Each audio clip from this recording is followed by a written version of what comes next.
Nadie lo esperaba, ni los medios, ni sus seguidores, ni siquiera los encargados del lugar. Aquel martes 22 de abril, Marco Antonio Solís, el legendario Buki, apareció sin cámaras, sin guardaespaldas y con el rostro cubierto por unas sencillas gafas oscuras. Tocó el portón de un asilo en las afueras de Morelia, su ciudad natal, y lo hizo con un solo propósito: donar. «Quiero ayudar», dijo suavemente al director del hogar, entregando un sobre blanco y una mirada sincera. «Pero no quiero fotos, quiero escuchar. Suscríbete ahora para no perderte ni un solo segundo de esta historia real que te tocará el alma y fortalecerá tu fe». Lo que comenzó como un simple acto de caridad, pronto se transformaría en un evento divino, un giro inesperado orquestado por la mano de Dios. En aquel lugar humilde, donde ancianos pasaban sus días entre rezos y nostalgias, el Buki no solo entregaría una ayuda económica, sino que recibiría una de las respuestas más desgarradoras de su vida. Desde joven, Marco Antonio había cargado un vacío. Su madre, Celia, desapareció cuando él tenía apenas 11 años. No hubo cartas, no hubo cuerpo, solo rumores, versiones confusas y un profundo dolor que su fama jamás logró apagar. En entrevistas evitaba el tema, en canciones apenas dejaba entrever su herida. «El Señor da, el Señor quita», le decía siempre su abuela, y ese versículo de Job 1:21 le acompañó durante décadas. Aquella mañana en el asilo, Marco Antonio caminó entre los pasillos, saludando con respeto a cada residente. Llevó pan dulce, escuchó historias, cantó en voz baja una estrofa de «Si no te hubieras ido». Una anciana lloró al reconocer su voz, otra le pidió una bendición, y fue entonces cuando la vio. Sentada en silencio, en una esquina del patio, una mujer de cabellos plateados y piel curtida por los años miraba el cielo. No reaccionó cuando él se acercó, no sonrió, no habló, solo rezaba con los labios. A su cuello colgaba un rosario de madera desgastada. «Buenos días, señora», dijo él con ternura. Ella lo miró fijamente. Por un segundo sus ojos parecieron temblar. «¿Marco?». El artista sintió un escalofrío que le atravesó el alma. «¿Me conoce?». «Te soñé anoche», susurró ella. «Mi hijo también se llamaba Marco». El silencio fue tan espeso que hasta las palomas en el techo parecieron detenerse. En ese momento una enfermera se acercó rápidamente. «Celia, vamos a tomar tu medicina». Marco giró con el corazón latiendo como tambor. Dijo Celia. La enfermera asintió sin entender la conmoción. «Celia Vargas, vive aquí desde hace 8 años. La encontró la policía en un parque de Guadalajara». Nunca recordaba su apellido. Hasta hace poco. Marco sintió que el mundo giraba lento. La anciana frente a él no solo tenía el mismo nombre que su madre, tenía la misma voz, la misma oración en los labios, y un lunar apenas visible, justo en la mejilla izquierda. «¿Puede decirme algo más de ella?», preguntó Marco con la voz quebrada. «Solo que repite siempre lo mismo al dormir», dijo la enfermera. «Perdóname, Marco. Dios te cuide siempre». En ese instante, Marco supo que no era casualidad, que Dios lo había guiado hasta ahí. Marco Antonio Solís se quedó inmóvil. La revelación lo golpeó como una ola inesperada. Aquella mujer, con mirada perdida y voz temblorosa, ¿podía ser realmente su madre? Habían pasado 40 años desde su desaparición, 40 años de vacío, de canciones escritas con el alma rota. Y ahora, sin aviso, ese vacío se llenaba con un solo nombre: Celia. «¿Se acuerda de mí?», le preguntó suavemente. La anciana lo miró con ternura, pero sin certeza.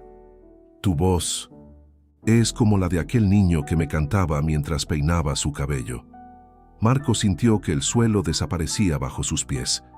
Se sentó frente a ella, le tomó las manos y comenzó a llorar. «Mamá, si eres tú, estoy aquí. Ya no estás sola, una». Enfermera, conmovida por la escena, se retiró en silencio. Solo quedaron ellos dos y un leve murmullo de viento entre los árboles. El Buki, por primera vez en muchos años, no tenía palabras, solo fe. Clama a mí, y yo te responderé. Recordaba de Jeremías 33:3, un versículo que su abuela le enseñó de niño, y ahora, después de décadas de súplica silenciosa, parecía que Dios respondía. Celia acarició su rostro, confundida, pero sin miedo. «Marco, ¿es verdad? ¿No estoy soñando?» Él asintió, abrazándola como cuando era niño. Sentía que el tiempo retrocedía, que el dolor se deshacía, que el cielo se abría sobre ellos. «Estoy aquí, mamá. Vine a dar, pero estoy recibiendo mucho más». Durante la hora siguiente, hablaron despacio. Ella olvidaba nombres, mezclaba fechas, pero recordaba melodías. Cantó sin saber que lo hacía frente al autor. Tarareó fragmentos de canciones que Marco había escrito, inspirado por su ausencia. Era como si su espíritu siempre hubiera estado conectado al de su hijo. El director del asilo, don Rafael, pidió permiso para hablar con Marco. «Señor Solís, lo que ha ocurrido aquí no tiene explicación racional. Su madre fue ingresada con severos signos de desorientación. Nunca mencionó apellidos hasta que usted entró por esa puerta». Marco, aún con los ojos llorosos, respondió: «Tal vez no lo necesita. Dios ya sabía. Él nos trajo aquí». Don Rafael se persignó. No era común ver milagros en medio de la rutina del hogar, pero ese día todos los presentes sintieron algo especial. Las cuidadoras lloraban a escondidas. Los otros ancianos rezaban. Algunos creían que estaban presenciando una historia sacada del Evangelio mismo. Antes de irse, Marco pidió quedarse a dormir en el asilo esa noche. «No quiero que despierte y piense que fue un sueño». Le prepararon una habitación sencilla, sin lujos, solo una cama de madera, una Biblia sobre la mesita y una cruz de metal colgada en la pared. Él se arrodilló antes de dormir. «Gracias, Señor», susurró.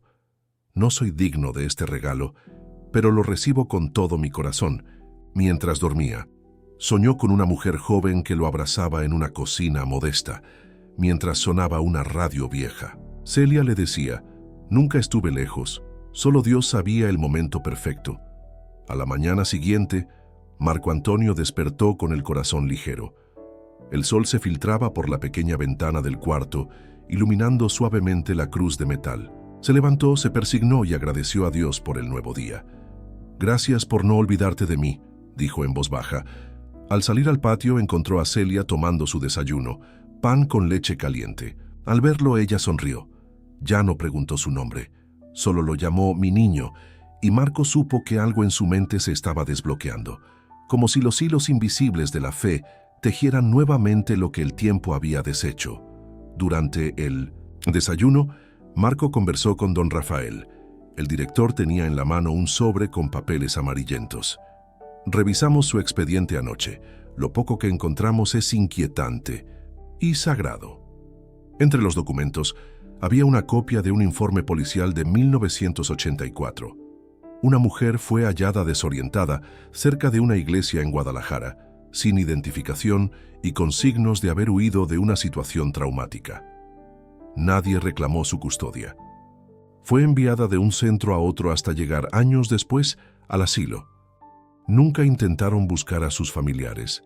Lo hicimos, pero su memoria estaba completamente perdida. No decía más que oraciones. La única pista era una foto muy vieja, que llevaba escondida en un zapato, rota por la mitad. Marco la tomó con manos temblorosas. Reconoció de inmediato la imagen, él, de niño, en una plaza de Morelia. Era una de las pocas fotos que tenía con su madre, y ella aún la guardaba. «Esto es obra de Dios. Solo Él puede custodiar una imagen durante décadas», dijo Marco con la voz quebrada. El director asintió. La fe ha hecho lo que la ciencia no pudo. Después del desayuno, Marco se sentó junto a su madre en el jardín. Le habló de su carrera, de su familia, de su vida. Celia escuchaba con atención. A veces confundía nombres, pero reía con sinceridad. «¿Y cantas todavía, hijo?» «Siempre, mamá. Pero ahora cantaré para ti». Entonces, con una guitarra prestada, Marco entonó «Más que tu amigo». Su voz flotaba suave entre las flores, como una oración melódica. Celia lo miraba con lágrimas en los ojos. «Te esperé tanto», murmuró ella. «Cada noche pedía a Dios que te cuidara». Marco le respondió con una cita que guardaba desde joven. «Aunque mi padre y mi madre me dejaran con todo, Jehová me recogerá». Salmo 27:10. Y así fue. En medio de la pérdida, en medio del abandono, Dios no lo había soltado. Aquella tarde Marco tomó una decisión. «Quiero llevarla conmigo. Que viva sus últimos años rodeada de amor, no de olvido». El director lo miró con respeto. Miles de personas compartieron la grabación con mensajes como «El amor de una madre nunca muere», «Los milagros existen» y «Dios no se olvida de sus hijos». Programas de televisión, portales cristianos y emisoras radiales empezaron a hablar del caso, pero Marco no quiso lucrar con eso. Rechazó entrevistas pagadas, contratos publicitarios y campañas de marketing. «No quiero fama por el dolor», dijo. «Quiero que esta historia toque corazones, no bolsillos». Sin embargo, sí aceptó una invitación especial: compartir su testimonio en la Basílica de Guadalupe, ante miles de fieles. El evento fue organizado como una jornada de oración por las familias rotas, por los hijos perdidos y por los padres olvidados. Esa noche, frente al altar, con la imagen de la Virgen de Guadalupe iluminada, Marco tomó el micrófono. No cantó, habló. «No vengo como artista, vengo como hijo, un hijo que esperó 40 años por un milagro, y lo recibió». Las personas lloraban en silencio. Muchos abrazaban a sus padres, otros rezaban por aquellos que ya no estaban. «No importa cuánto tiempo pase», continuó Marco, «Dios siempre escucha. Aunque el mundo diga que no hay esperanza, Él sigue escribiendo historias de amor. La mía es prueba de eso». Luego pidió a su madre subir al escenario. Celia, con ayuda de una enfermera, caminó hasta él. No entendía del todo dónde estaba, pero al ver los ojos de su hijo, sonrió. «¿Cantamos juntos?», le preguntó Marco. Ella asintió, y juntos entonaron suavemente una estrofa de «¿A dónde vamos a parar?», transformada en súplica. No era un concierto, era una oración en forma de canción. Al terminar, la multitud aplaudió de pie, pero no era un aplauso a la fama, era al amor, a la fe, al Dios que restaura lo que parecía perdido. Días después, Marco recibió miles de cartas de personas contando sus propias historias. Hijos que volvían a hablar con sus padres, ancianos que habían sido llevados de vuelta a sus hogares, hijos adoptivos que, por primera vez, sentían paz en su identidad. Una de esas cartas decía: «No encontré a mi madre, pero al verlos, entendí que Dios no me ha abandonado. Él me adoptó desde siempre». Marco la leyó en voz alta a Celia. «¿Ves, mamá? Nuestra historia está sanando muchas más». Ella lo miró con los ojos llenos de luz. Entonces valió la pena cada noche de oración. Una mañana, Celia se despertó con una petición inesperada. «Hijo, llévame a la casa donde crecimos, Marco». Se sorprendió. No hablaban de esa casa desde que la reencontró. Pensó que ella no la recordaba, pero su mirada estaba clara, firme, como si una parte de su memoria hubiera despertado durante la noche. «¿Estás segura?» «Sí, quiero ver ese árbol donde colgabas tus zapatos. Quiero cerrar ese capítulo con mis propios ojos». Marco organizó el viaje al día siguiente. Era una pequeña casa de adobe, en una zona antigua de Morelia, abandonada desde hacía años. A pesar del deterioro, seguía en pie. La compró silenciosamente hacía tiempo, con la esperanza de preservarla, aunque no sabía por qué. Cuando llegaron, Celia bajó del auto despacio, ayudada por su hijo. Al pisar el terreno, se detuvo en silencio. Sus ojos recorrieron cada rincón, como si los años se deshicieran. «Aquí, jugabas con una cuerda que colgaba de la viga, y allá estaba el fogón donde te quemaste el dedo». Marco sonrió. «Yo ya había olvidado eso. Dios me lo recordó esta noche», respondió ella. Me dijo: «Ve y bendice tus raíces». Entraron juntos. Las paredes aún tenían dibujos infantiles, manchas de humedad y polvo acumulado. Pero para ellos cada rincón era sagrado. «Quiero orar aquí», dijo Celia. Se arrodillaron en medio del cuarto principal. Ella tomó el rosario y Marco la siguió. «Señor», comenzó ella, «gracias por los recuerdos. Gracias por no dejar que se borren. Gracias por cada día que viví en este lugar, aunque fueran tiempos difíciles. Y gracias por devolverme a mi hijo cuando ya no lo merecía». Marco lloraba en silencio. Su madre, frágil y valiente, era un testimonio viviente del poder de la restauración divina. Al terminar la oración, Celia pidió algo más. «¿Puedes cantar aquí, como cuando eras niño?» Marco tomó aire, cerró los ojos y entonó suavemente: «¿Dónde estará mi primavera?». Su voz rebotaba en las paredes desnudas como una caricia antigua. Celia se recostó en una manta improvisada y escuchó con los ojos cerrados. «Ahora sí», dijo al terminar. «Ya podemos irnos». Antes de salir, Marco clavó una cruz de madera en la entrada, junto a una placa que mandó hacer en secreto. «Aquí nació el amor. Aquí Dios sembró la esperanza». El viaje de regreso fue en silencio. Celia dormía profundamente en el asiento trasero, y Marco entendía que había cerrado una etapa. Esa noche, escribió en su diario: «Hoy viajamos al pasado, pero fue Dios quien manejó el camino.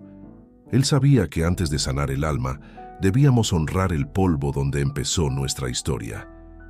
Una tarde lluviosa, mientras Marco ordenaba unos papeles antiguos en su estudio, encontró una caja de madera que no recordaba haber guardado.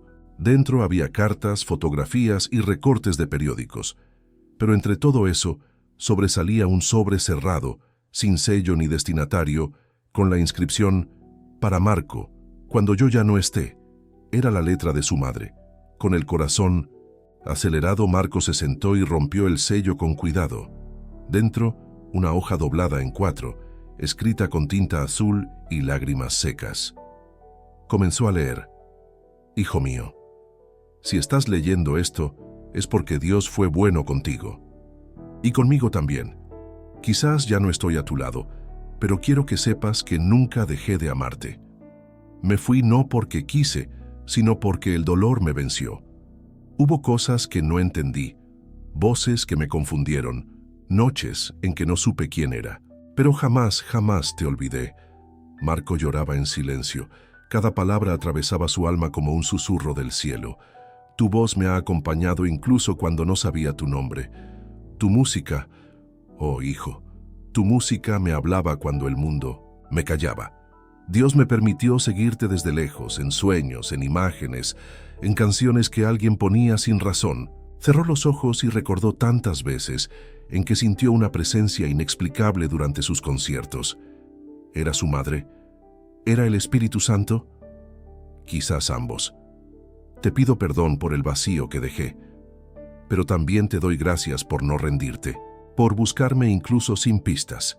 Eso solo puede hacerlo un hijo lleno de amor, y tú lo eres, un hijo de Dios, un milagro». La carta terminaba con una frase sencilla: «Donde tú estés, estaré, porque Dios une lo que el mundo quiso romper». Marco guardó la carta contra su pecho. No podía respirar, no podía hablar. Solo se arrodilló y lloró. Lloró como el niño que alguna vez fue. Lloró por todos los años en los que pensó que Dios guardaba silencio. «Gracias, Señor», murmuró, «por permitirme leer su alma, incluso cuando su voz se apague». Esa noche, Marco preparó una canción nueva. No tenía título, no tenía acordes definidos, solo tenía una intención: ser una carta de respuesta a la mujer que lo había amado, incluso desde la distancia. La tocó en su estudio, acompañado de un piano suave. Grabó una versión sencilla, sin producción, sin efectos, y la subió a sus redes con un mensaje: «Para todos los que perdieron a alguien, pero siguen creyendo en el reencuentro eterno, esta canción es para ustedes y para mi madre». Miles de comentarios llegaron en minutos. Historias de perdón, de reencuentros, de fe restaurada. Esa carta, guardada durante años, no había llegado tarde. Había llegado en el momento exacto, como todo lo que viene de Dios. Era un viernes por la tarde cuando Marco notó que algo había cambiado en la respiración de su madre. Celia ya no hablaba tanto. Dormía más, comía menos. Su mirada seguía dulce, pero su cuerpo empezaba a rendirse. «Estoy cansadita, hijo. Pero tranquila», le decía. «No tengas miedo». Los médicos confirmaron lo que él ya intuía. Celia estaba entrando en una etapa final, natural para su edad. Su corazón seguía fuerte, pero sus órganos se apagaban suavemente, como velas al final del día. Marco, lejos de caer en tristeza, decidió acompañarla con alegría. Le cantaba al oído cada noche, le leía pasajes de la Biblia, especialmente el Salmo 23. «Aunque ande en valle de sombra de muerte, no temeré mal alguno, porque tú estarás conmigo». Celia sonreía al escucharlo. Le gustaba cuando él le tomaba la mano, cuando le contaba historias de sus nietas, cuando ponía música suave en la habitación. Una noche, mientras afuera llovía, ella despertó con los ojos muy abiertos.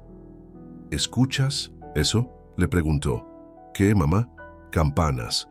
Y una voz que dice mi nombre». Marco la abrazó. «Debe ser el cielo preparándote un recibimiento». Celia asintió sin miedo. «¿Me vas a soltar?» «Nunca. Pero Dios me enseñó que a veces, para amar de verdad, hay que dejar ir». Ella cerró los ojos con una sonrisa serena. «Te veré allá. No tardes, pero tampoco corras. Vive. Canta. Ama». Al día siguiente, mientras amanecía, Celia partió. Lo hizo en silencio, sin dolor, con la paz de quien ha cerrado todos sus ciclos. Marco estaba a su lado, orando, cuando su respiración se detuvo suavemente. No hubo gritos, no hubo desesperación, solo lágrimas dulces y un canto en voz baja que él le dedicó. «Madre querida, el cielo te abraza, y yo te llevo en cada nota de mi alma». El funeral fue íntimo, solo familia, amigos, cercanos y algunos vecinos. Marco pidió que no hubiera cámaras ni prensa. Quería despedirla como vivieron sus últimos días, en paz. Durante la misa, el sacerdote leyó una frase que Celia había dejado escrita en su cuaderno. «Si alguna vez me buscan, háganlo donde el amor es sincero. Allí estaré, con Dios, en el rincón más cálido del cielo». Al final de la ceremonia, Marco se quedó solo unos minutos frente a su tumba. No habló. Solo dejó una rosa blanca y su rosario entrelazado. Esa noche, al regresar a casa, encontró una mariposa blanca posada sobre el piano. No se movía, solo lo miraba. Y en su corazón supo que ella había llegado bien. Pasaron semanas desde la partida de Celia. La casa estaba más silenciosa, pero no vacía. Su presencia seguía en cada rincón, en la silla del jardín donde rezaba, en el rosario sobre la mesita, en los cantos que Marco entonaba con el corazón aún entrelazado al suyo. Aunque sentía su ausencia, no se hundió en la tristeza. Al contrario, decidió honrar su memoria con acciones concretas. Así nació la idea: construir un hogar para ancianos abandonados, como el que rescató a su madre, pero con un nombre que llevara su legado. «Lo llamaremos Casa Celia», anunció Marco. «Un lugar donde nadie muera solo, donde el amor y la fe sean el alimento principal». Con apoyo de amigos, donaciones de admiradores y su propio patrimonio, puso en marcha el proyecto. El terreno fue donado por una congregación religiosa en Michoacán y las obras comenzaron con una bendición especial del obispo local. Marco visitaba la construcción cada semana, supervisaba detalles, conversaba con los trabajadores, compartía oraciones con ellos. Nadie lo trataba como estrella, lo veían como un hombre transformado guiado por algo más grande que la fama. Un día, una de las trabajadoras le dijo: «Mi abuela murió sola en un hospital. Si este lugar hubiera existido antes, su historia habría sido distinta». Marco la miró con ternura. Nunca es tarde para cambiar el futuro de otros. Paralelamente, lanzó una fundación con el mismo nombre, dedicada a reunir familias separadas. Muchos hijos encontraron a sus padres gracias a esa iniciativa. Algunos no los hallaron vivos, pero al menos descubrieron la verdad, y eso también sanaba. En una conferencia, Marco compartió: No soy sacerdote ni pastor, pero he visto a Dios en mi madre, en su fragilidad, en su fe silenciosa. Y ahora quiero ser instrumento, no de música, sino de consuelo. La historia de Casa Celia fue cubierta por medios de todo el continente. Pero esta vez, Marco aceptó la difusión, no para él, para inspirar, para encender una llama en corazones apagados. Uno de sus nuevos proyectos fue un disco especial, canciones dedicadas a madres. Algunas eran nuevas, otras versiones íntimas de sus clásicos. Lo tituló Cartas al Cielo. En el libreto escribió: cada nota es un abrazo, cada verso una oración, y cada silencio, el eco de su voz diciéndome: estoy bien. El disco fue un éxito inesperado, no en ventas, sino en impacto. Se usó en funerales, en hogares de ancianos, en vigilias de oración. Tocó a los que habían perdido, pero también a quienes aún tenían a quien amar. Marco entendió que la misión de su vida había cambiado. Cantaré mientras tenga voz. Pero ahora no solo para entretener, sino para despertar. Un año después de la partida de Celia, Casa Celia abrió oficialmente sus puertas. Era un lugar luminoso, con jardines cuidados, capilla abierta, habitaciones dignas y personal capacitado no solo en salud, sino en amor. Cada anciano que entraba recibía no solo una cama, sino una promesa: aquí no estarás solo. Marco Antonio Solís estuvo presente en la inauguración. No dio conciertos, no hizo discursos, solo se sentó en un banco del jardín, rodeado de abuelas que lo llamaban mijo y de ancianos que tarareaban sus canciones sin saber del todo quién era. Esta es mi mejor obra, dijo a un periodista discreto. No tiene Grammy, pero tiene cielo. Esa noche se organizó una misa de acción de gracias. En la capilla, decorada con flores blancas y una imagen de la Virgen de Guadalupe, Marco leyó una carta dirigida a su madre. Mamá, cada rincón de este lugar lleva tu nombre. En cada rostro veo el tuyo. En cada oración tu fe. Y aunque no pueda abrazarte, sé que me visitas en cada mariposa, en cada viento suave, en cada silencio que calma. Después de la misa, se retiró al patio. Una anciana se le acercó con paso lento. ¿Usted es el que canta bonito? Marco sonrió. Eso dicen, pues cante que aquí las almas sanan con canciones. Entonces, con voz serena, sin micrófono ni luces, comenzó a cantar Gracias a la vida. Los presentes lo escuchaban en silencio, algunos con lágrimas, otros con las manos juntas en oración. Esa noche, al regresar a casa, encontró una nota bajo su almohada. Nadie supo explicarle cómo llegó allí. Era la misma letra temblorosa de su madre. Sigue cantando, hijo, hasta que el cielo y la tierra se abracen otra vez. Marco cayó de rodillas. No necesitaba pruebas. Su corazón lo sabía. Ella estaba ahí. En una entrevista años después, cuando le preguntaron cuál era su mayor logro, no dudó. Perdonar, esperar y creer que Dios siempre tiene la última palabra. Desde entonces, cada concierto terminaba igual, sin luces, sin orquesta. Solo él, su guitarra y una frase. A los que perdieron a alguien, el amor no muere, solo cambia de forma. Y un día nos volveremos a ver, porque esa era la verdad más profunda que aprendió con su madre. Lo que nace del amor nunca muere. Querido espectador, si llegaste hasta aquí, no fue por casualidad. Esta historia es un testimonio vivo de que el amor de Dios atraviesa el tiempo, la distancia y hasta el olvido. Marco Antonio Solís no encontró a su madre gracias al azar, sino porque hay un Dios que escucha oraciones, que creemos olvidadas. Los que siembran con lágrimas con regocijo segarán. Salmo 126, 5. Hoy te invito a creer que los milagros aún existen, que lo imposible para Dios es solo una oportunidad más de mostrar su gloria. Si esta historia tocó tu corazón, suscríbete al canal. Aquí contamos relatos de fe, de amor eterno y de esperanza verdadera. No estás solo, Dios camina contigo, incluso en tus noches más oscuras. Suscríbete ahora y comparte esta historia con alguien que necesite recordar que el amor nunca muere. Porque cuando Dios escribe, ni el tiempo ni el dolor pueden borrar su obra. Nos vemos en la próxima historia. Y recuerda, Dios llega tarde, solo para llegar en el momento perfecto.